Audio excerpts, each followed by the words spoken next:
வணக்கம். தமிழ் பிளஸ் பிரதான செய்தி அறிக்கையோடு இணைந்திருக்கின்றோம்.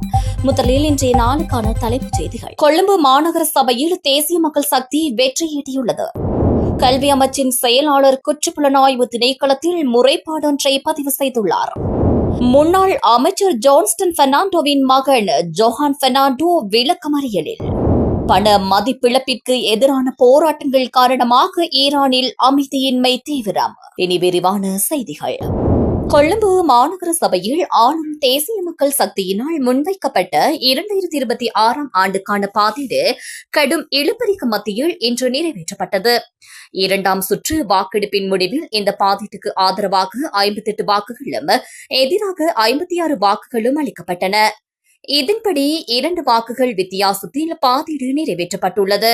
முன்னதாக கடந்த 22ஆம் தேதி கொழும்பு மாநகர முதல்வர் ராய்ஹலி பல்தாரினால் சமர்ப்பிக்கப்பட்ட பாதீடு தோல்வியடைந்திருந்தது. அதன்போது ஆதரவாக 57 வாக்குகளும் எதிராக 60 வாக்குகளும் அளிக்கப்பட்டிருந்தன.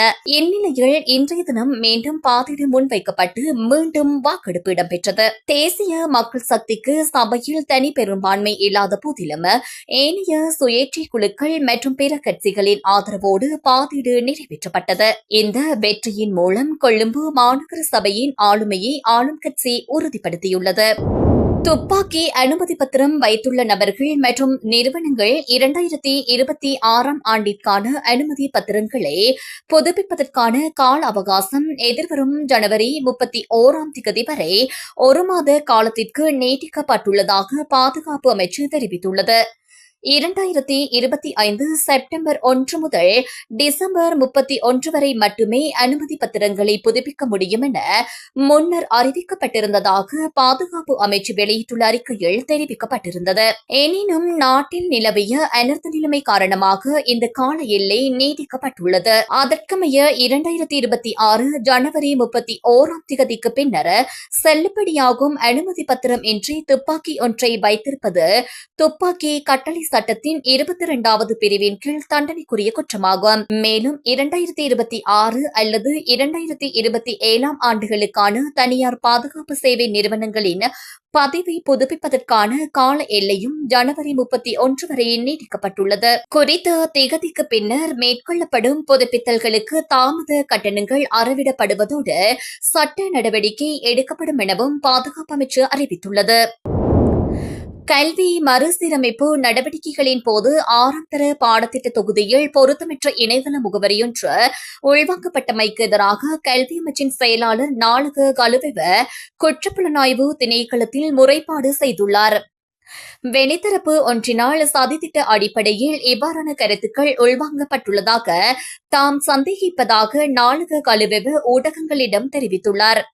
இவ்வாறான முறையற்ற செயலை செய்த நபர்கள் குறித்து உடனடியாக விசாரணைகளை முன்னெடுக்குமாறு அவர் குற்றப்புலனாய்வு திணைக்களத்திடம் கோரிக்கை விடுத்துள்ளார். குறித்த வெளியீடு இன்னும் இறுதி பதிப்பாக அச்சிடப்படவில்லை என்றும் இதன் பொறுப்பு கல்வி திணைக்களத்தையே சாரும் என்றும் அவர் குறிப்பிட்டுள்ளார். இந்த சர்ச்சைக்குரிய பகுதி சட்டப்பூர்வமாக வெளியிடப்படவில்லை என்பதையும் பாடத்திட்டத்தில் இது எவ்விதத்திலும் உத்தியோகபூர்வமாக உள்வாங்கப்பட மாட்டாது என்பதையும் செயலாளர் கலுவெவ உறுதிப்படுத்தியுள்ளார்.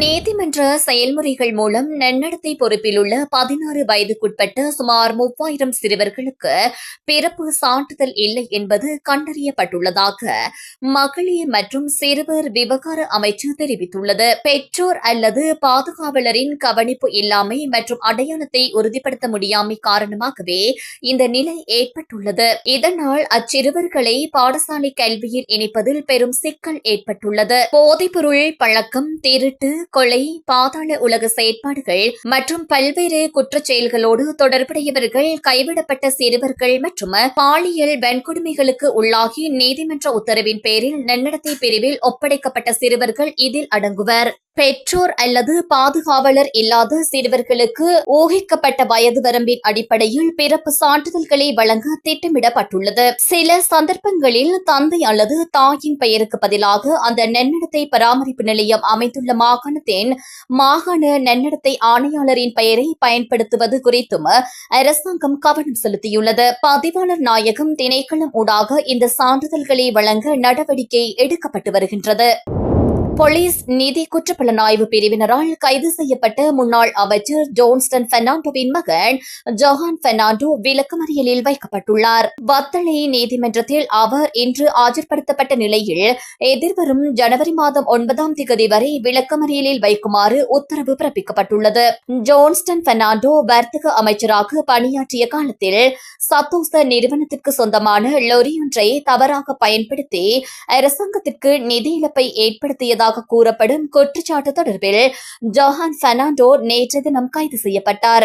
ஜோன்ஸ்டன் பெர்னாண்டோ கூட்டுறவு மற்றும் உள்நாட்டு வர்த்தக அமைச்சராக இருந்தபோது சத்தோச நிறுவனத்திற்கு சொந்தமான லொரியை அவருக்கு சொந்தமான எதனோல் நிறுவனத்தின் பணிகளுக்காக பயன்படுத்தியதாக முறைப்பாடு அளிக்கப்பட்டுள்ளது. இதன் மூலம் அரசாங்கத்திற்கு சுமார் 2.5 லட்சம் ரூபாய் நட்டத்தை ஏற்படுத்தியதாகவும் தெரிவிக்கப்படுகின்றது.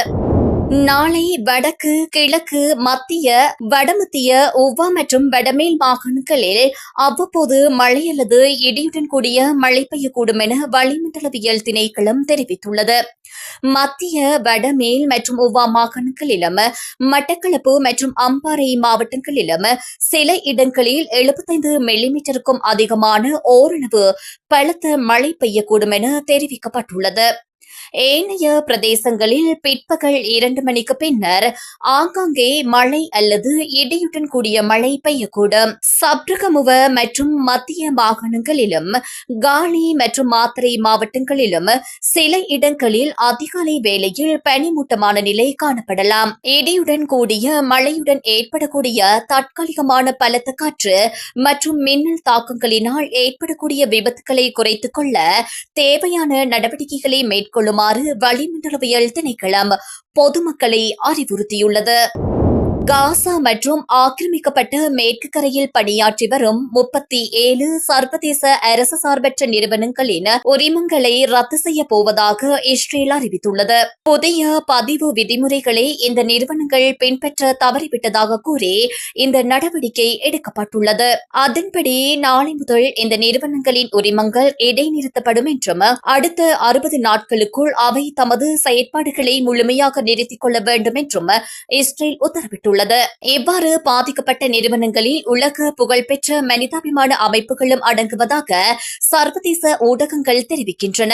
இந்த உதவி நிறுவனங்கள் தங்களின் ஊழியர்களின் முழுமையான தனிப்பட்ட விவரங்களை சமர்ப்பிக்க தவறிவிட்டதாக இஸ்ரேல் குற்றம் சாட்டியுள்ளது.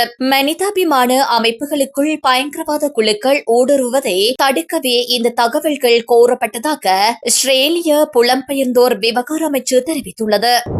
பண மதிப்பிழப்பிற்கு எதிரான போராட்டங்கள் காரணமாக ஈரானில் அமைதியின்மை தீவிரமடைந்துள்ளது. அமெரிக்க டாலருக்கு நிகராக ஈரானிய ரியாலின் பெறுமதி வரலாறு காணாத வகையில் வீழ்ச்சியடைந்துள்ளது.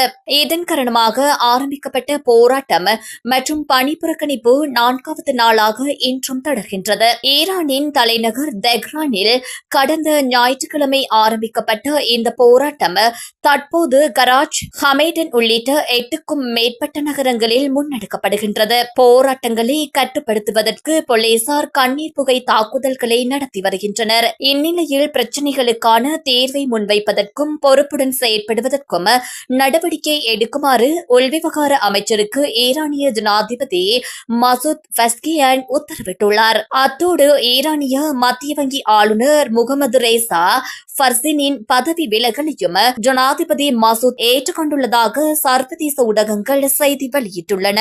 இத்துடன் இந்த செய்தி அறிக்கை நிறைவுக்கு வருகின்றது. மேலும் பல செய்திகளை அறிந்து கொள்ள எமது யூடியூப் தளத்தை சப்ஸ்கிரைப் செய்யுங்கள்.